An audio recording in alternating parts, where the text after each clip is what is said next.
Hey everybody, how you doing? So who'd have thunk it, but it's deja vu all over again for former Oakland Councilmember Loren Taylor, right?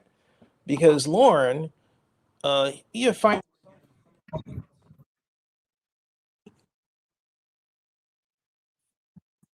finds himself in a pickle.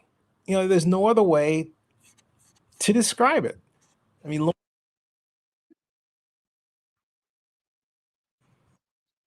nope, not at all. There's no other way to describe it. I'm playing around my voice here, but the bottom line is, and hey, how you doing out there? The bottom line is that Loren.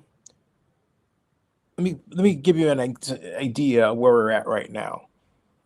In fact, the best way to give you that idea, hi, is to actually play for you. First of all, to say that right now Loren is 1,118 votes ahead of Barbara Lee in right. You include ranked choice voting. All right.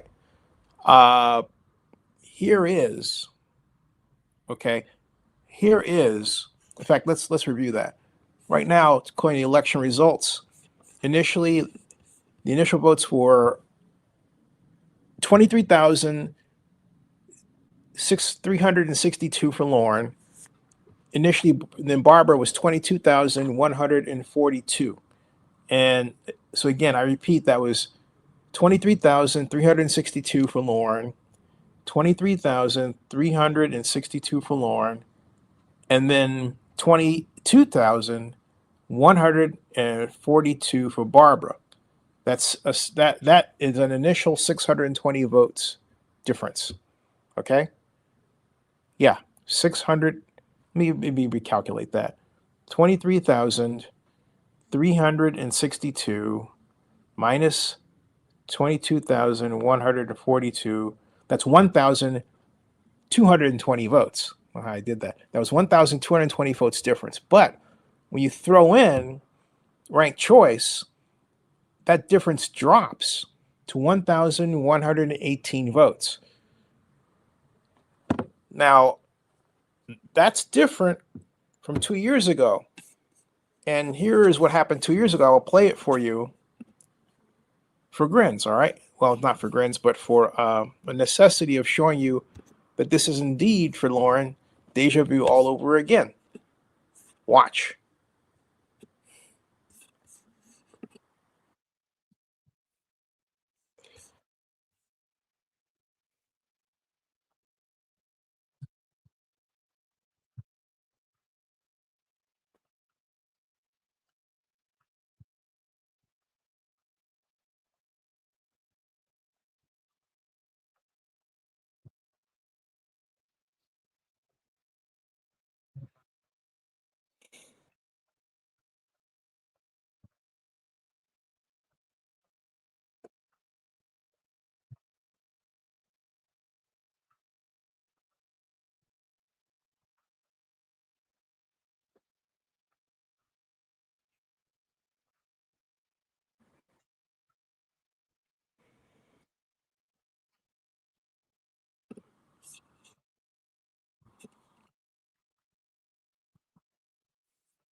And I'm going to stop right there.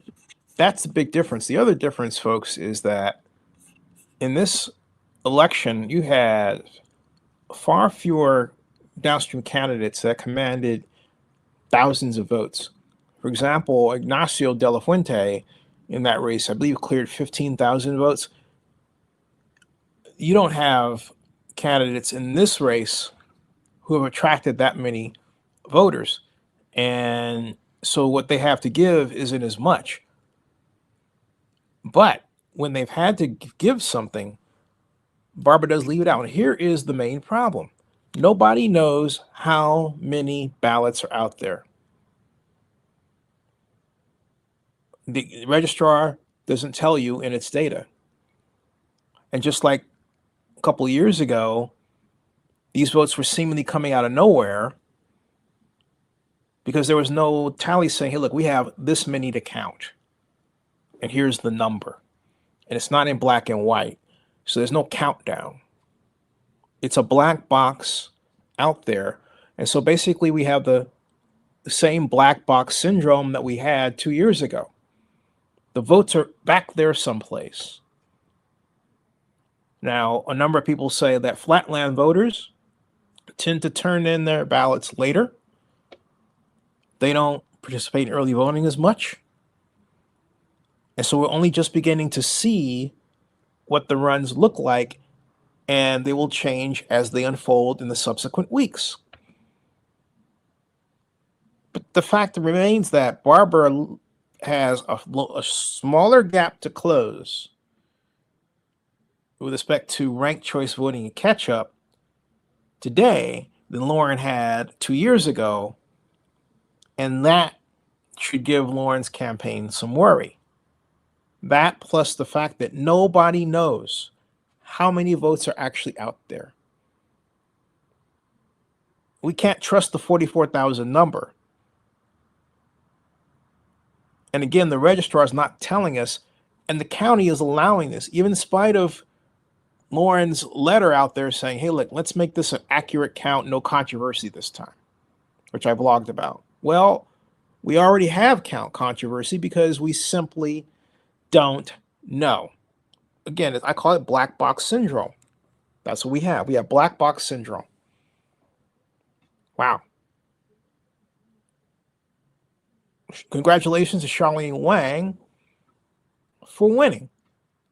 And, well, Wong, Charlene, like, who was a Zenny 62 Media client when she ran for at-large, I have never hid that, took what we did as her foundation, and she simply added good old gumshoe leather work to the task of walking all of District 2 and knocking on every single door. Old-fashioned pedestrian street-level politics. I want it. I'm taking my message to you. I'm meeting you face to face. I'm shaking your hand. I'm not necessarily kissing your baby, but she wouldn't be above that. Not that that's something to be below or above, but the bottom line is Charlene was able to and willing to do any reasonable thing to get the vote of the electorate. And in closing, she did that. Bravo to her. Bravo to her. The mayor's race is a different story. There's a lot more money involved, a lot of more voters, all of Oakland voters, and an electronic system that is still governing our insecurities. And I propose that after this election, we really do get rid of it. We just need a system that tells us what the real outstanding number of votes is. We got contests galore. Everybody's trying to figure it out, right? How many out there? One candidate waiting says, well, I think there might be 6,000, but there's this, but there's that. 6,000 is a lot. Why not? Hey, why not care to try for 10,000? Woo! When you think about that possibility, it tells you this race is far from over. And yeah, Loren is experiencing deja vu. I was able to show you a video, right? So all I have to do is call back to this video, and keep playing it. And regarding my comments about it, I'm not going to play the whole thing all over again, but the whole point is, but there's something to learn from this.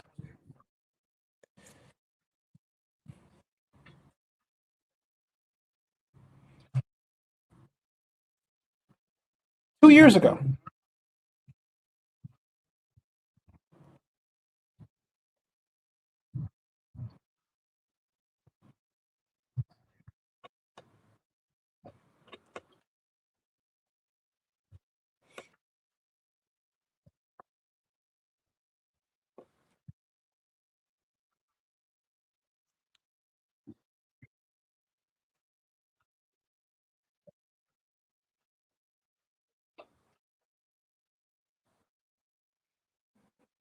And it's weirder still that we don't know the number of votes. That was the situation then. That's the situation now. This phantom number, it's not there. Do you know what it is? Share. Live long and prosper. Subscribe to Zenny62 on YouTube. The vlog report with Zenny62. Bookmark zenny report.com. I'll see you.